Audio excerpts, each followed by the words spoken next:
Good morning or afternoon, everyone. Man, I love that hat. And it jingles and it drives the dog nuts. He's been barking at me every time I put it on and walk around. That's Uh, funny. Absolutely. How are you, Rich? Doing good. Right on. So, might be a kind of a quiet one today, coming up on the holidays. And, nobody knew this, but I think some people spiritually or psychically knew this that Ben wasn't going to be able to join us this time. So they didn't. All So right, we I'll see you will. then. Yeah, this is going to be a very quick call. Uh, So, I mean, okay, I'm always Rich. glad that Ben and these guys can join, but they must be getting they must be getting busier and busier. So, is it possible they're not going Um, to? we will talk about this at the top and the bottom, Rich. Anybody who wasn't able to join us last Thursday, we had a nice announcement in the middle of that meeting that exactly as Rich noticed, uh, we're evolving as a firm, and there's been a senior leadership meeting that Ben is going to have to attend. Now, I'm not senior at anything, so I'll be around, but we decided that in order to keep Ben as the resource that y'all know and love, that we should probably also, to make this easier for some of the other parts, that we should probably uh, talk about moving this meeting an hour one way or another. So we threw a Poll. poll up on Craigslist. Man, it's been that morning already. Yes, we did throw a poll up, and the results are kind of leaning towards 10 o'clock as Eastern instead of 8 o'clock. So I will say this.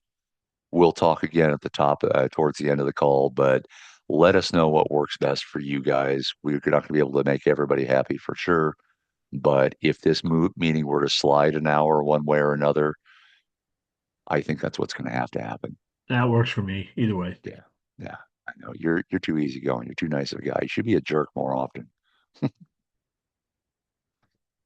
Oh, Oh, Anthony, you look lovely today.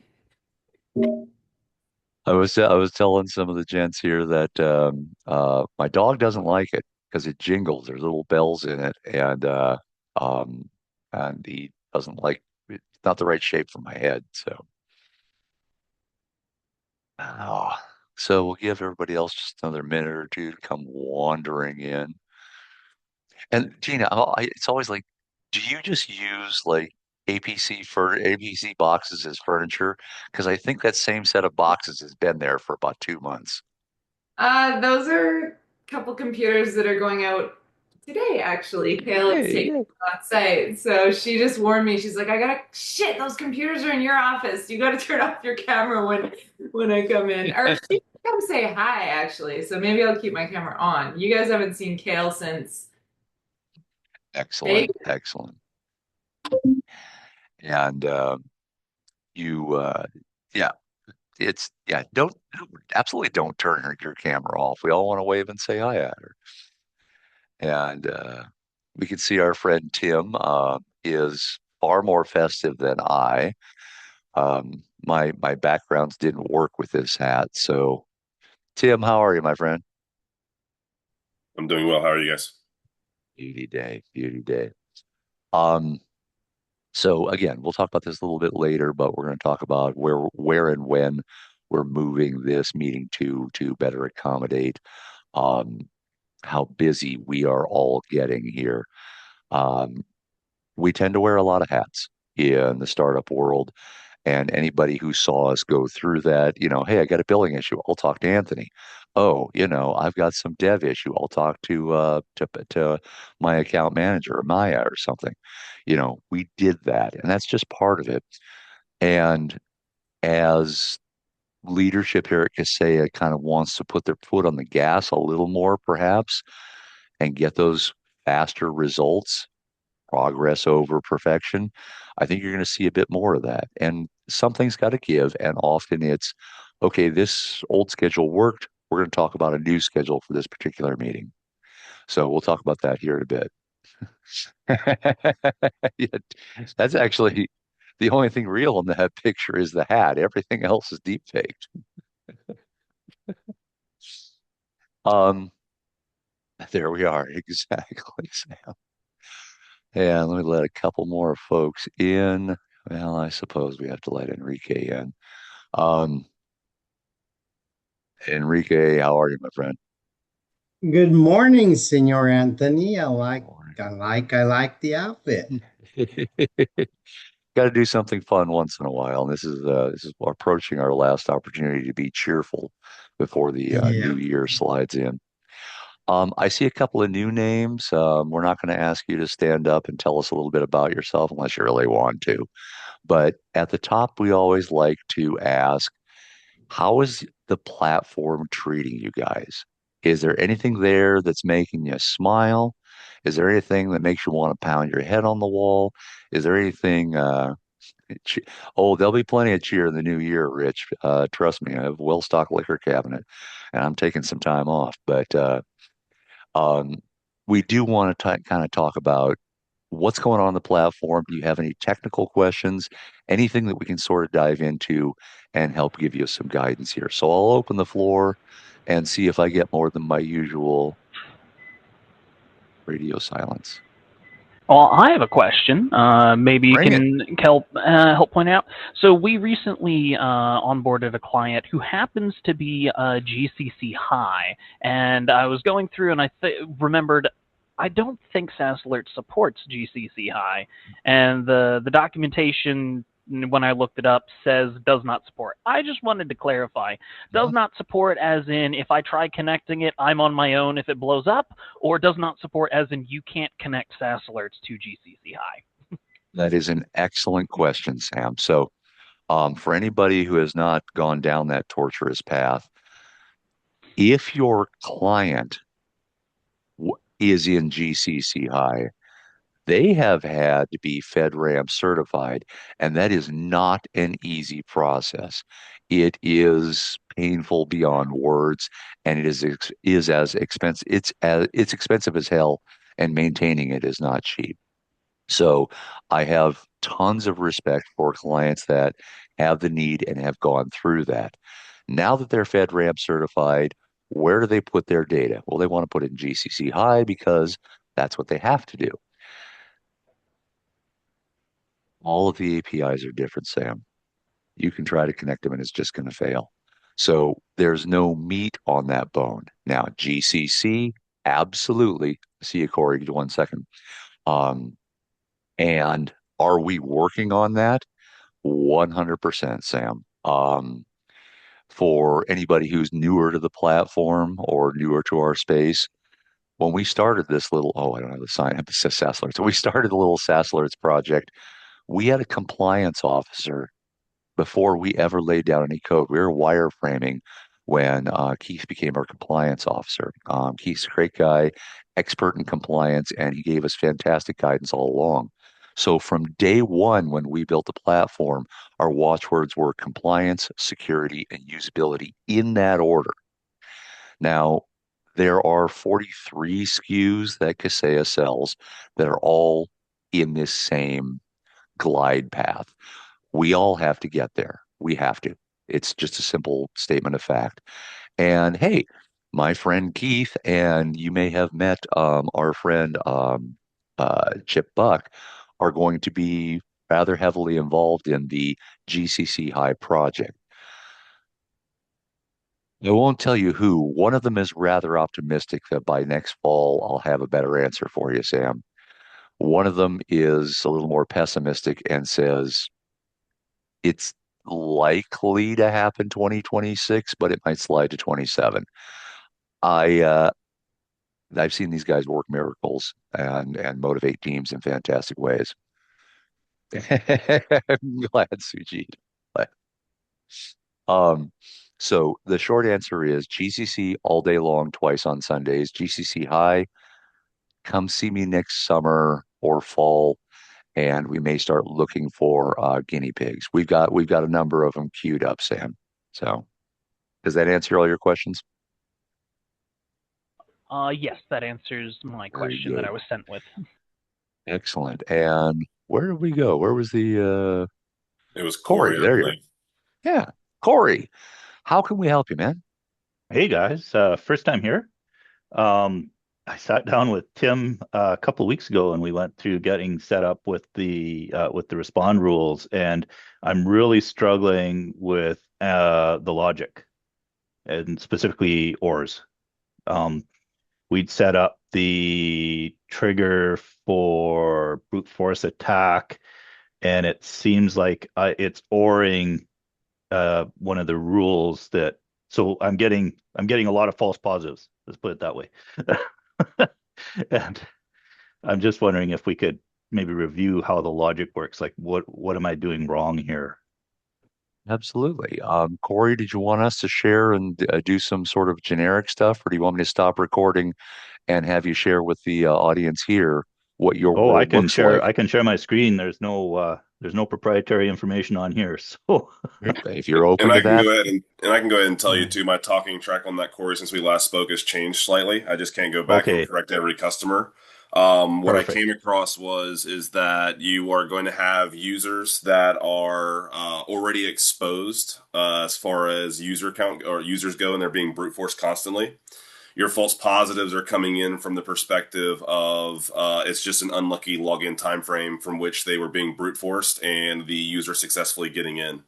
Right. So what I've done with customers since then is have one with known compromised credentials versus non-known compromised credentials, because this will be your one of your first indicators that you have a compromised credential that you were otherwise unaware of. And then I'm trying to fine tune that a little bit better, but that's the biggest reason why you're coming across the false positives is because the bad guy is brute forcing as much and as often as they can, and then Susan comes in and logs in the first thing in the morning, and it just happened to be within that same hour that the bad guy did what they Exactly. did. So it's just That is unlucky exactly what's timing. happening. Yep. Yep. So we have a report that you can pull. It's one of the reports that hopefully I might have showed you. Sometimes I run out of time to find to go through the reporting. But in the org vulnerability report, not org vulnerability, sorry, the SaaS Cyber Assessment Report, you are able to see the users with failed login attempts within that time frame range. That is going to be the Okay. easiest identifier as to who is exposed.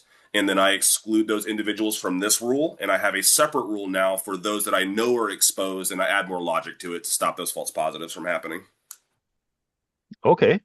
if that makes sense. um, Corey, if you want to jump over to reports, that'll launch a new tab. We can show you this in two shakes of a lamb's tail. Yeah. Are Yeah. you guys are able to see that, right? Yes, sir. All Perfect. righty, go to reports top left. And that fifth one down, SaaS Cyber Assessment. Yep. And go ahead and pick your favorite client first of the month until today. Especially the one with the most false positives, because This that's is going the to be one the that's doing it, indicator. yeah. Yeah, that'll be your indicator of the brute forces being constantly So, a done. couple of things happening here. Corey, if you haven't played with the reports, definitely go through them top to bottom and think about what you would use in the sales cycle, what you would use in recontracting and all that. For today's purposes, scroll down to the next page in the white space. Otherwise, you zoom the map. There we are. Scroll down one more page. Now, this is exactly what our friend Tim was talking about. One, did you know Jorge and Priscilla had the most failed logins? I was not aware of that. No. You've just learned something new about your clients. Now, let's be clear. Those could absolutely be brute force attacks. And if they've had prior exposure, their information's on the dark web, so on and so forth. Maybe they're the CEO or maybe an accountant, anybody that's sort of high visibility, not Mm-hmm. surprising at all. It could be that one of them has an application on one of their devices with stale credentials that bangs in every 10 minutes trying to log in that mighty monkey emoji plugin or whatever it is they tried 2 years ago and forgot about. So it Right. would, from an engineering point of view, bear a little research to be sure. But if I'm in front of a client, look at this. That's 13,000 events in the last 2 weeks that Yeah. you have protected them again. Everything on the report side of the house is made to be distilled down. And then Right. there's all the rest of these, it's kind of typical, we'll see people with fat fingers, or sometimes These are just the top 10. I'll see Mm-hmm. everybody with the same exact number of failed logins. Well, that's a spray attack happening on a regular basis. So there's a ton of Right. stuff, even with a simple bunch of bar graphs like this, that we can learn. Now, any questions about the distilled version before we go to the deep dive engineering version? I will start here. Yeah. Talk to me. So No, I on think I'm these, good. okay, now that you've seen the pretty version, jump back to your other SaaS alerts tab. Mm-hmm. Left-hand column, look at the top left, it says analysis. Be a date range first of the month until today. And two options right below that, it says organization and partner. Select that same company. And just to the Okay. right of that, account and user, let's go find our friend Priscilla.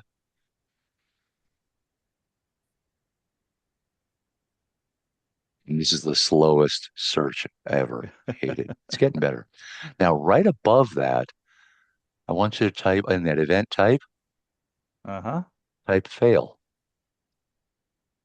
So we're looking for account sign in failed and authentication failure is right at the bottom of that list. This one. Yep. Now go ahead and run that report. So now I want to look at one user be fairly targeted at one kind of event. And you see the 6231 records, all this stuff. And you notice already in the IP location, China, Korea, Brazil. Yeah, Mm-hmm. she doesn't have a piece of hardware with stale credentials. She Yeah, is no, this is brute forcing. absolutely, Yeah. yeah, this is purely brute force. So now maybe I've got a blanket rule that says, hey, for every 30 failed logins, then if somebody has a successful login, make a trigger. But looking at the time date stamps in that third column, brother, she's under attack 24/7. So Mm-hmm. I might have to make a individual alert, like indicator of compromise, or an individual rule to take an action that is specific to her.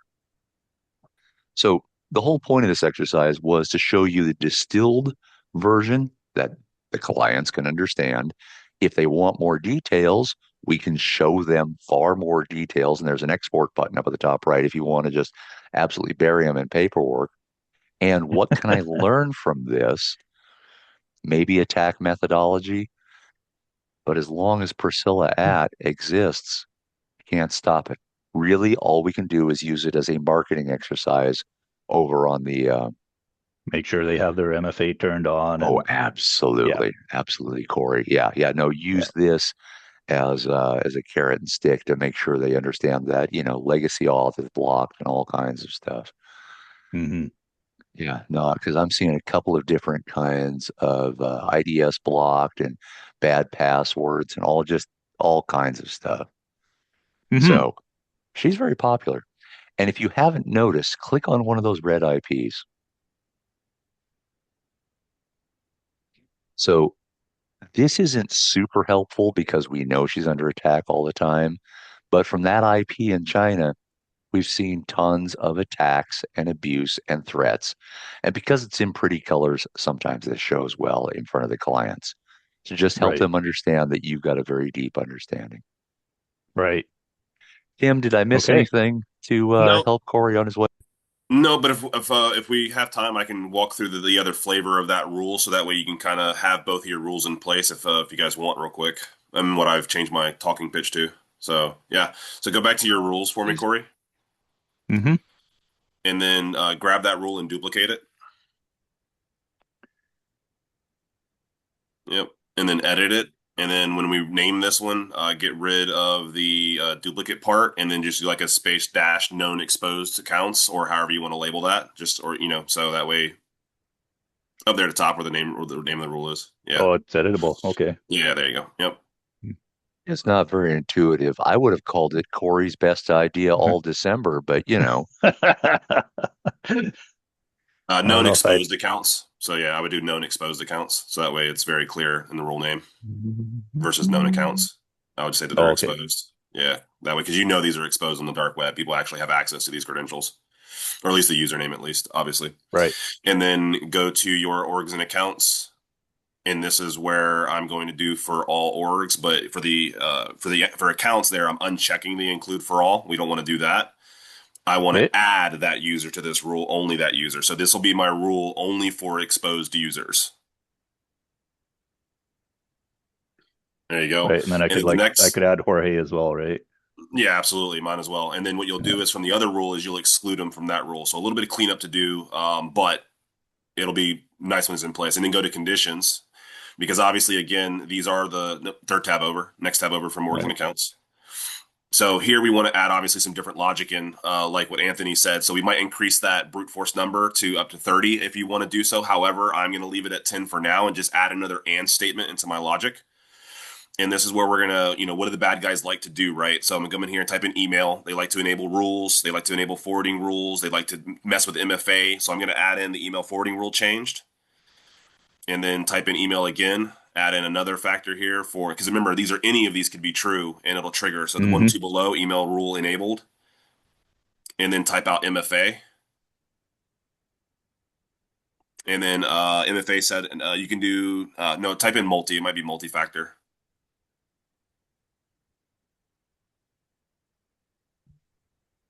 Yeah, multi-factor authentication disabled or enabled. I would choose both of those. So type out multi again and grab both.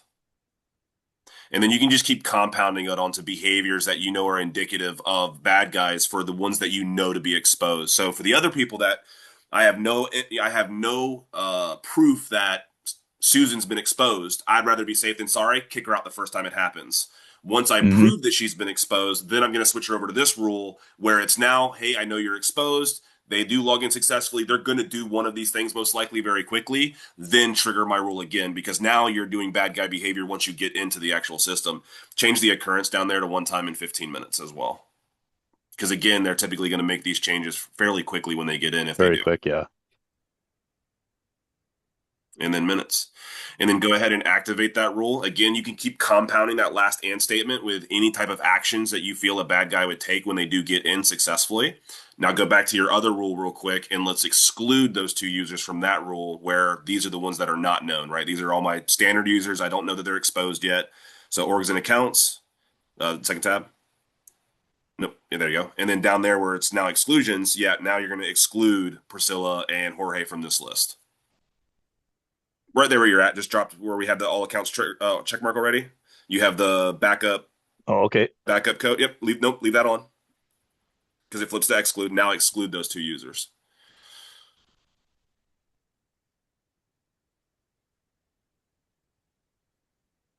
Yeah, you're right. This takes forever.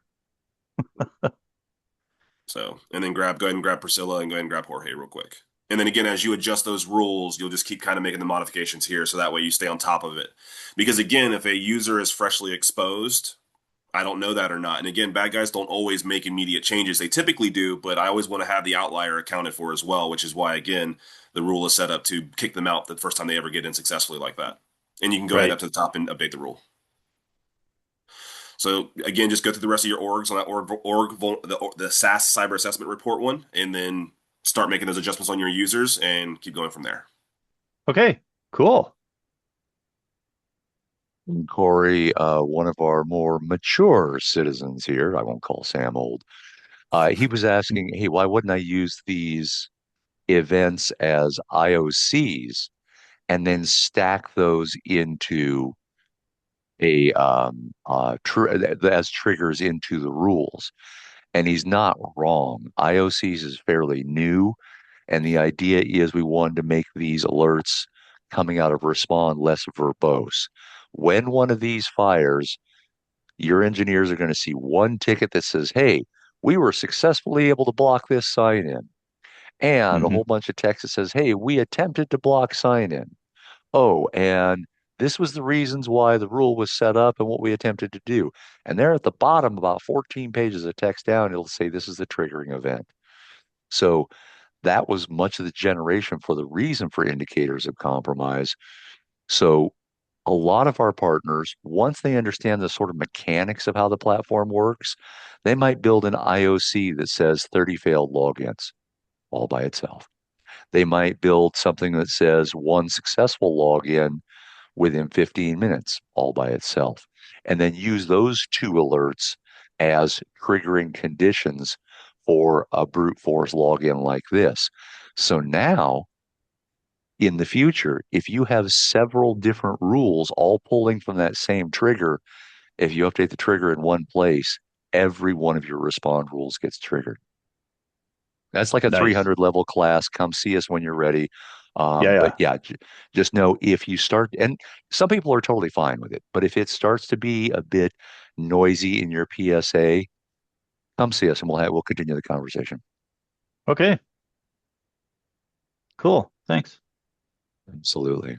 Thanks for sharing. Interesting part with all that noise, that domain has very little chatter on Telegram, dark web, and stuff.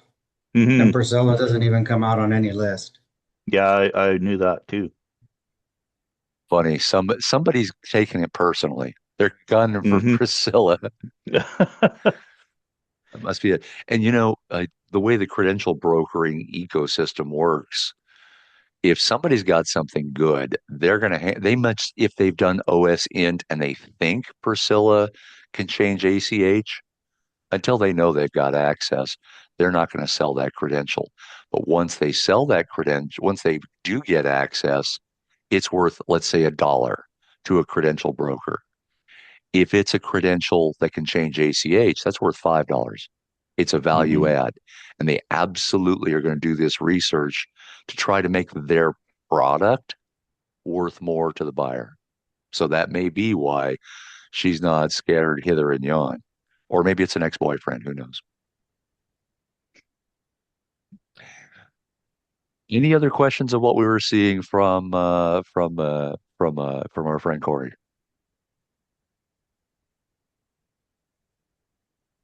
Okay. Rich asked a good question. Why in the world would a Microsoft data center IP be labeled as risky? Well, um, IPs being IPs, Microsoft doesn't cycle through them too much, like unlike ISPs. But there are some places we've seen maybe somebody gets in there and starts running some Bitcoin mining on somebody's VM, or they compromise a VM and use it to do a man in the middle attack or a living off the land type attack. And then that IP gets flagged as red or risky even by Microsoft's own standards. Excuse me. Now, this is the only thing that I really, and it's funny, Ben and I are very different opinions here. I don't like how Microsoft obfuscates why that IP was labeled. I would really like to have some more understanding of that, a deeper understanding, maybe some historical reasons why that is. Maybe that's just not possible at scale, but So what I that makes me found out cranky. is what somebody in the chat did say, which is you go to look for the details, and if you don't have the right licensing, it goes as far as telling you, well, there's a risky situation, but it won't tell you the details. Like you go to dig for it, and it says, sorry, you have to Oh, have this Azure level of protection turned on, blah blah blah. correct.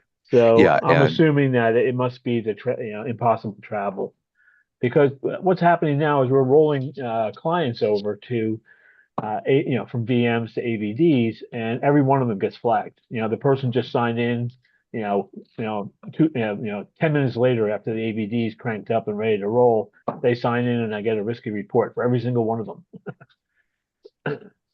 it Well, I would sounds ask you on that maddening, one as Rich. well, Rich. Are you going in there to Microsoft and marking that risky flag as accepted or confirmed safe? I didn't Uh, touch that yet, but that's a good idea. I should just yeah, maybe that will help get the heuristics, working right, so it won't flag them so much. exactly. We Yeah. had to do something similar when we switched to AVDs for one client.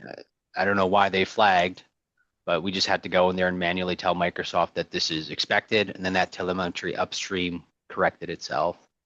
All right. It's great Excellent. to Thank you know. for that. Yeah, that's good. Yeah. Yeah, Rich, I think this is just another reason why you should tell your clients you need to buy P2 to make my life easier, so I don't have to go digging for that data. So easy to say it. Yeah, for anyone who's not familiar, the licensing, SaaS Alerts doesn't require licensing to get almost everything out of Microsoft. P1 gets you 2 alerts and 1 status all around MFA. P2, there's some stuff we can do in Fortify, definitely, but mostly it's that risky activity. Office Basic tells you risky activity happened. If you have a P2, it says risky activity happened, and here's the details on it. I still think there's more details to be had, but that's my own argument with Microsoft. Oops, lose my So hat. what we've been doing is we roll clients from non-cyber into the cyber stack. Yeah, we if they have standard licensing, business standard, we have to promote one of them to a premium to at least jack the license up to the entry P1. Otherwise, there's not much we can do to help them. Well, I would Hey, ask you on Tim, and that all. side, can't you just do a single P2 license for your global admin, Rich? It's probably, I I don't know. think, I haven't looked at cheaper. that. I think we did actually do that one time. So I'll go back to our procurement guy and ask him what the cost is to do that. Yeah, because that's what we've done for ages. I think Anthony or somebody at Kaseya told me that works peachy. It's a So lot easier than telling here's people. Just promote one user, and that's enough to drag it all into P2. Well, a P2 is its own license. So you would just purchase that separate license, tag it to your global admin, the one that you set up SaaS alerts and everything with, and it hums along without an issue. You don't have to worry about user stuff anymore. All right, I'll look into that. Thanks. so let's be abundantly clear, gentlemen and ladies. I'm sorry, Dina. Let's be abundantly clear. When you add a P1, it's opening up extra API information.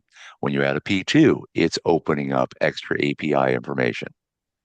That's all it's doing, but it's doing it for that entire instance.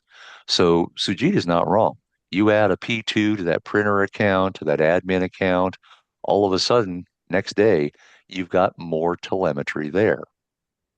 Microsoft licensing rules have not been hard enforced of late, but the rules say if an account gets the benefit of a license, it should have that license attached. Um, yeah, Tina's got it right. So I don't want to say that we recommend that. We recommend that you make an informed decision, understand the mechanics of what you will get, and understand what Microsoft says are the rules. Now, we all know that Microsoft can sometimes enforce rules and sometimes not. And my own personal experience, having been through 2 different Microsoft audits at 2 separate firms, neither one were triggered by my behavior, I want to be clear. Um, Microsoft was pretty hard on a lot of things when I went through those processes. One of them was a 2.5 year process, and Microsoft wrote us a $10,000 check at the end of it. It took us 2 years and probably one person's 4 hours of labor every week across those 2 years. So I wouldn't say we won anything, but they were looking at Office licensing and BI and project and Great Plains or whatever that thing's called now. I really don't remember P1 and P2 being part of the process. So buyer beware, understand the rules, understand the capabilities of adding a single license to an instance. We migrated off that earlier in the year and went to full blown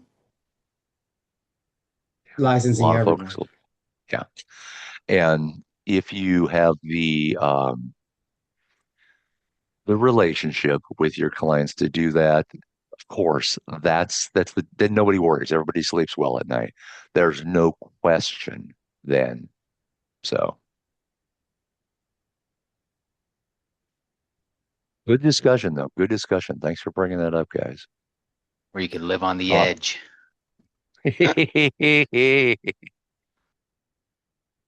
Yeah, I think they have compliance cops in your country as well, my friend. It's not just here. Um, We did crack some down, Anthony, earlier in the year or late last year. yeah, They started cracking down directly on the clients. last year there was a lot of noise out of Australia and New Zealand. I don't know if they were sort of testing the waters and see how people would take that, but there were some partners that um, got dunning notices and said, listen, you've got until this date to bring everybody up to speed, or we're going to have to go back and do the audit and do everything else. But it wasn't blanket. I've got some partners down there that were absolutely affected, but not all their clients. And then I have other partners that weren't affected at all. So I would say, I think personally, my own personal opinion, not a company opinion, Microsoft gets a lot of bad press when they paywall things, and then it goes away pretty quickly. So choose your moment to move there. Biggest thing is just knowing Uh, the risk is there. They can throw down the hammer at any point in time, and you're going to be in that situation. So as long as you're aware of it, that's what's most important. So Absolutely. What's your level of acceptable risk, as the attorneys say? Um, yeah, jump down that hole, Sujit. I love it.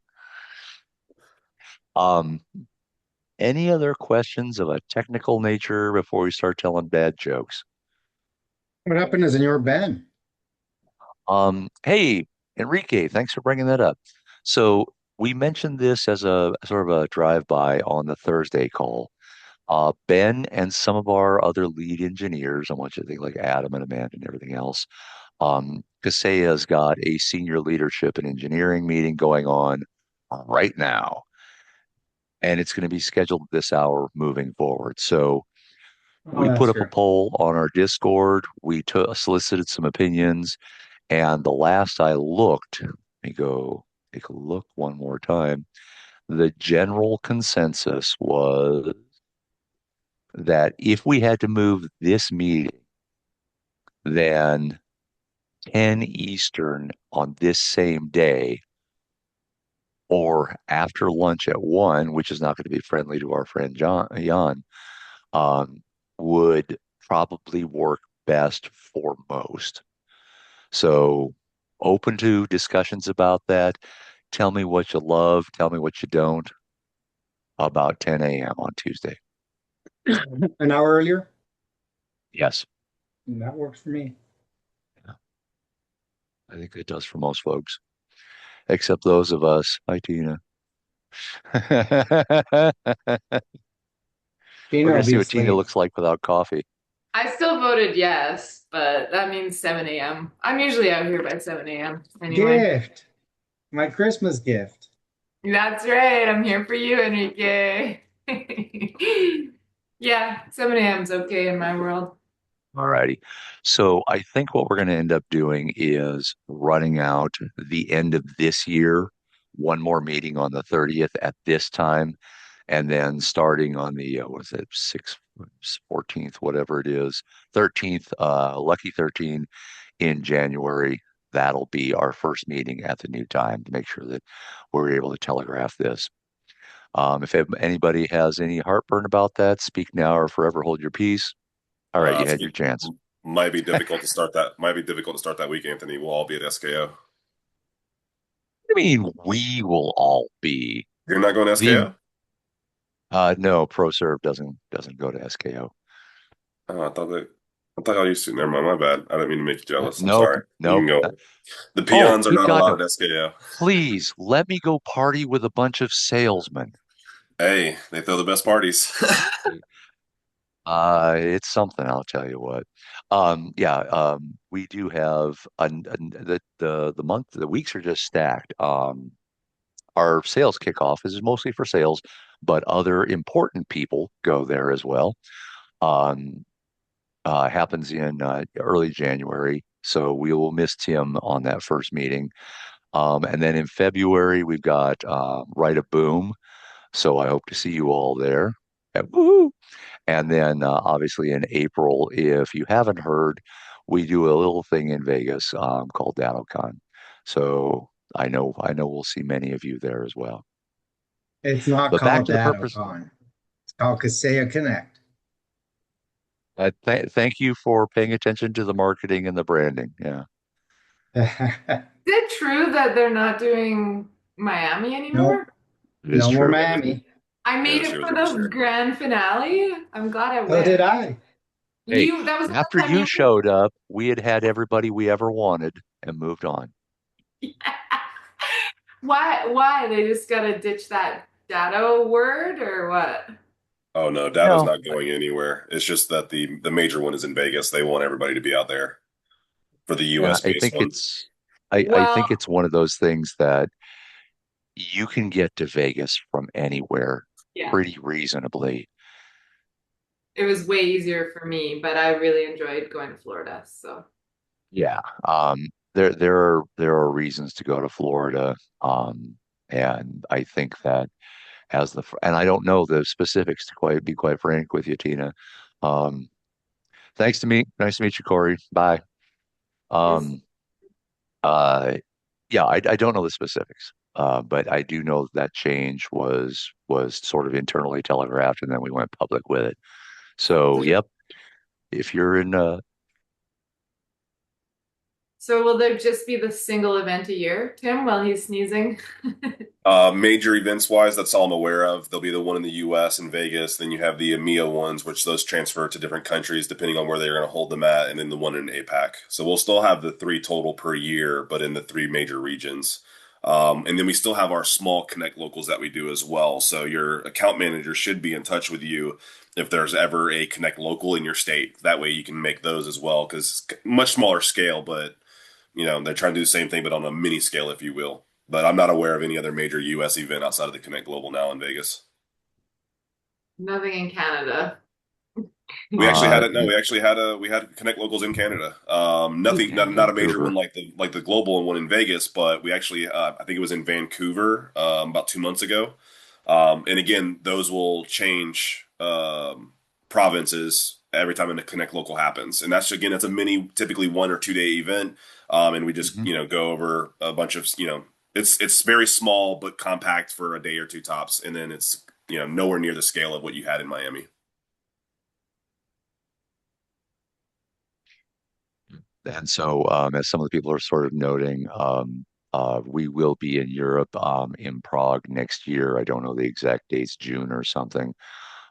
Join us if you can. I'm not sure how many people from this side of the pond are going, but Jim will be there, and probably likely Chip and some of the other folks that I know Tina loves to tackle when she hugs him. Um, nah, I got nothing for 2027, girl. I think I You have got it it. on the calendar. I have February. Does it have where see my wall, you guys? This is how I Yep. plan my life. Mostly it's traveling weekends, but or weeks. But for some reason I have February 2027 Amsterdam on the calendar. Well, Tina says that's where we're going, and That that's where we're manifests going. it? Okay, Yeah, I think so. Amsterdam is one of my favorite places in Europe to visit, so I would love to go back there. Um, perfect. so eeny, meeny, miny, mo. On the technical side of the house, guys, this has been a good meeting. We've had some good discussions. Um, Tim, perhaps we add that particular rule that you were building with Corey to the as an option to the Discord server. Some of the folks were asking if that was in templates. I'd like to let them know that templates is certainly not the only place these things exist. So let's take that offline. Um, Anybody have any other technical questions about the platform? We'll telegraph this. As many of you know, we don't go into code freeze. We don't have maintenance windows. There's a whole bunch of tiny little releases that have happened this week and a few more happening in the next couple of weeks, sprinkled like fairy dust here and there. And then the major releases will crank back up after the holidays. But we continue to add functionality and usability as we go. Something I'll put in chat is we had a partner got hit by this. I think it was last week. I was fortunate enough to be on that call with him, and we created a large rule around forwarding rule changes, inbox email enablement rules. But this was the particular rule that he got hit by. So if this is not a part of your rule that you're looking for specifically, please make sure you add that to your list in your OR statements. Just because again, anytime you can find out something new, just make sure rule even that much more better. So add that as an order rule. That's a great question, Rich. I don't know. I would have thought that the wild card rule or the wild card variable would have picked that up. but that may I not think be in that there. that actually was the demonstration piece for Ben, and the lead into the discussion about the wild carding. That's what's going Um, on. They were using a hyphen and a period or something like that for a rule right. name. And who So, I would say anyone who's not familiar with that knowledge base article, go take a look and just search for wildcard, and it'll show you how to use a couple of different asterisk and question mark variables to get those results. And yeah, it's been a bit, but about 5 months ago, maybe six, Ben went through and did a fantastic review of how that works here on this call, and that's saved on YouTube. If I can find it, I'll throw that in the Discord server when we talk about today's meeting. Yeah, and I'll even do a so, sample not right now and test the wild card to see if it triggers that. so a couple weeks ago, we actually had a rule that looked normal, and it turned out it was the beginning of a compromise. It turned out it was very specifically selecting certain response emails to be buried. And we learned later that the person was trying to set up a man in the middle type of email exchange. So, but it was funny because when the rules came in, I okayed them because they looked normal. They actually had like people's names on them and stuff like that. I was like, and then we had the bad SaaS alert sign in issues, telling us if something was wrong. So we shut it down. Right on. Yeah, You it's go use ahead, the James. I was going to mention on the for the inbox rules that are like dash or period or dot dot dot dot dot. That's one of the few actual like proactive like we'll have SaaS alerts respond lock out the account when those come in and we get at least two of those a week at 100% true positive rate. So that's one of the few rules we actually proactively lock out accounts for, and it's definitely saved a lot of clients. That's great to hear, James. I appreciate the feedback. Um, yeah, there's 15 different, even before we had the variables, the wildcards in there. There's 15 different versions of that saved out there on Discord. And I think that, yeah, the wildcards supplant, supersede most of those, but there's still some valid understanding out there. One other thing to note is if you're prospecting with the platform, there's a great report that'll show you all the existing inbox rules. So you can see how people are utilizing their tools already before you ever put them under contract.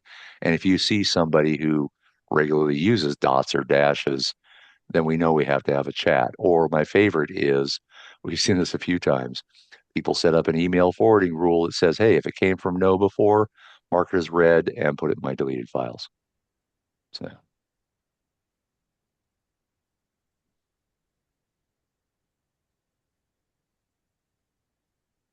that's a good question, Rich. I think our friend Tim is going to do a little bit of testing and have a more solid answer on us before the end of this calendar year.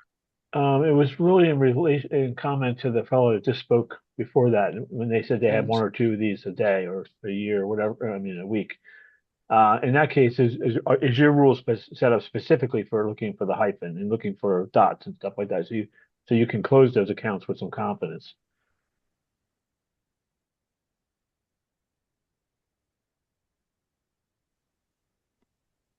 James, are you still available?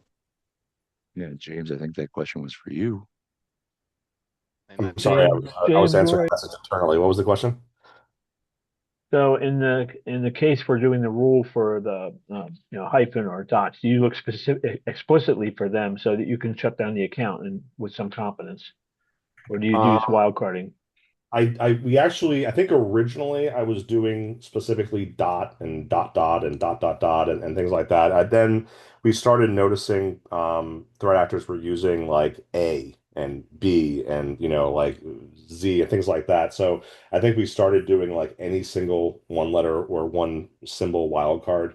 And that also started catching a lot of stuff. And I think we obviously we can't wildcard too much. I think anything that starts the period, we wild card after that. I have to go look at the rule exactly, but anything that's like multiple characters, like dot, like I think I did like dot dot dot dot, and like things like that. Basically, anytime whenever we have an inbox that's been or an account that's been compromised, we're seeing inbox rules. We'll take those kind of IOCs and then add them to the SaaS alert rule. All right, good, thanks. And just so you are aware, I tested this last week. If you have a rule with just one period, it will account for any rule that has any number of periods in it. So if it's one period or 10, it will trigger off that same rule with just the one period. I tested that last week successfully. Oh, really? Okay. Yes. Because yeah, that would be insane to have, I mean, people could put 30 periods in there. You can have a rule for that too. So yeah, it triggered for the rule both times whenever I had it set up with 3 periods or one. Tim, I it's have kind the of, rule. Oh, sorry. go ahead, James. I was saying I had the rule as question mark, so as a wild card, and then like dot dot. I did dot dot star, but I guess it sounds like I don't need that as long as I have one dot. But Yeah. And I can probably even pull up where I showed that it triggered in the test event that I created. I just have to find it.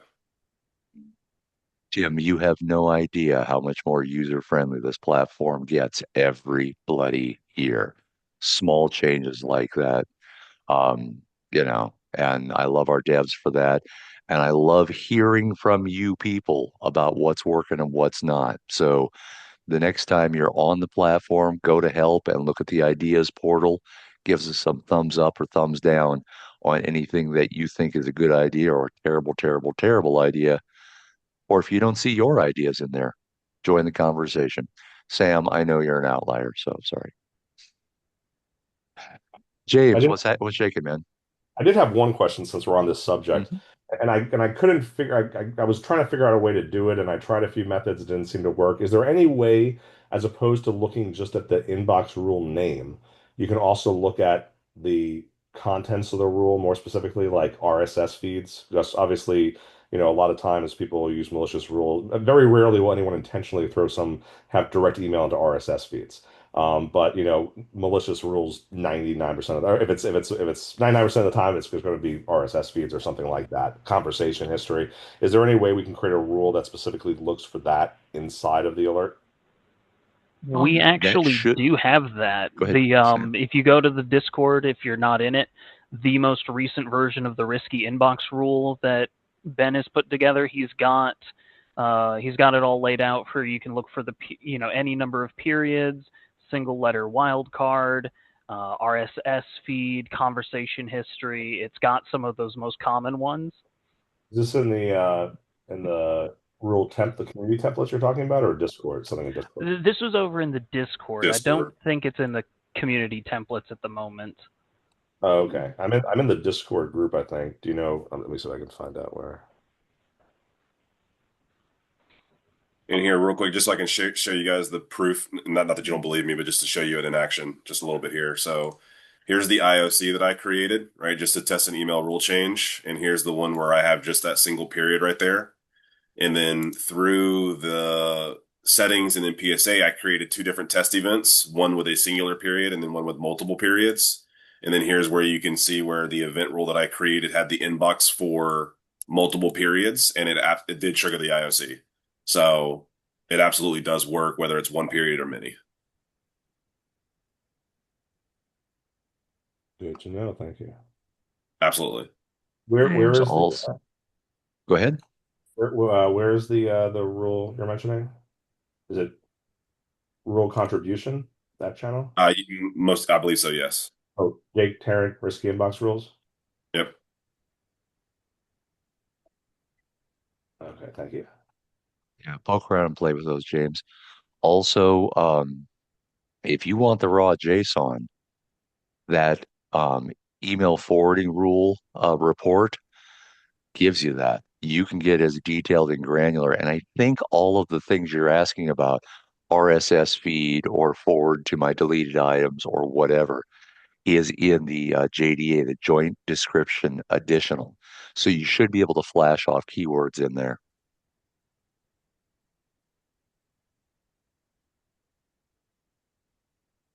Good questions. Good questions today, guys. Well, if there's nothing else burning your biscuits, then we're going to bounce about 5 minutes early.